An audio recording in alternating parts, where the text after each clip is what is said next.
I wonder who you cheer for, whether you have a sport that you follow, a football team that you cheer on.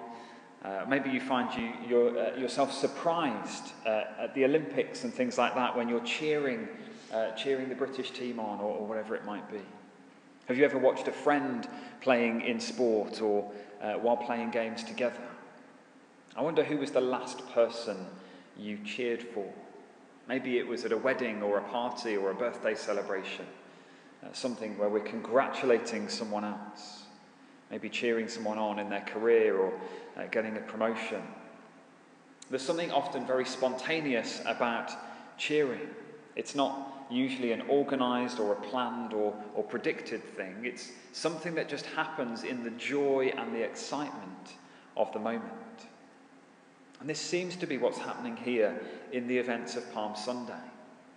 As that verse, the whole crowd of disciples began joyfully to praise God in loud voices for all the miracles they had seen. And I wonder for us what worship looks like today. Is it filled with that same sense of spontaneous crying out in joy at the miracles we have seen? The disciples had spent months, if not years, following Jesus around, learning who he was, seeing these amazing miracles he had done and hearing his incredible teaching. And this feels like something of a climax in the story, a moment where their joy and their amazement kind of bubbles up and flows out, and they were able to truly say and celebrate all that they had seen and experienced in Jesus. And I wonder if the challenge for us on Palm Sunday is to remember the God who is to be praised, to allow ourselves to express our thankfulness and our amazement, our awe at who Jesus is and all that he has done in our lives. In the same way we might find ourselves cheering at the TV screen as our team is playing, do we allow ourselves to express our joy to God, to celebrate who Jesus is? Now, obviously, for some people, shouting and being loud and exuberant comes more naturally than others.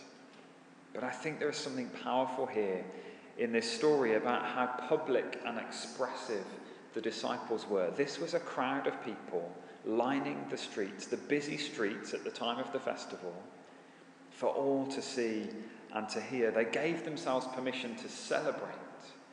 Do we do that, I wonder?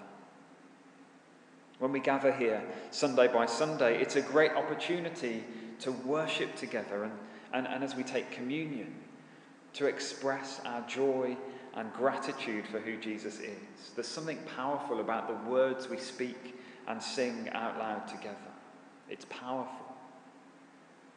It helps us to remember, but it also helps those around us to see something of what we believe and why we believe it. It's why we so loved last summer doing the services out in the car park and being visible, and the people at the bus stop watching and looking on and hearing the praises of God's people.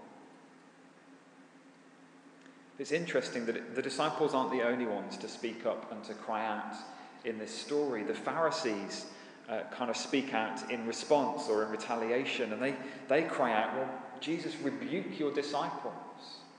Stop them from doing this. We don't really know what exactly it was that was annoying the Pharisees. It could have been the raucous joy and the clear kind of sense of celebration. Or was it the actual content of the words, that they're proclaiming Jesus as king? Whatever it was specifically, it's a reminder that there are always going to be people who want to quieten our joy, who want to silence our beliefs and silence our praises. And the question is, in that moment, how are we going to respond? It doesn't seem to have stopped the disciples from laying down their cloaks and praising Jesus and acknowledging who he is. And Jesus isn't deterred by it either. Jesus' response was a powerful statement. He says, if these guys stay quiet, then the rocks in the ground will cry out. What an incredible image. And it would definitely send a message, wouldn't it, to the world around, to the crowds and to the Pharisees in particular. But I think Jesus' point here is that creation itself has this spontaneous urge to worship God and declare who he is. It's not so much the volume of our praise that is powerful, but our ability to declare who Jesus is.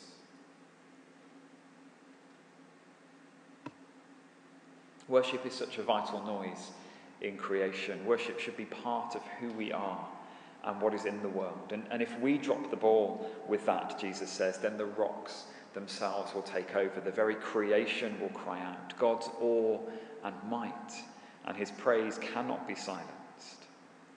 And so I guess then the question, if God's praise cannot be silenced, the only question for us is whether we're going to join in with it or whether we're going to choose to stay silent. Will we let go of perhaps our British politeness and refrain? Or are we able to really go for it and declare and celebrate who God is?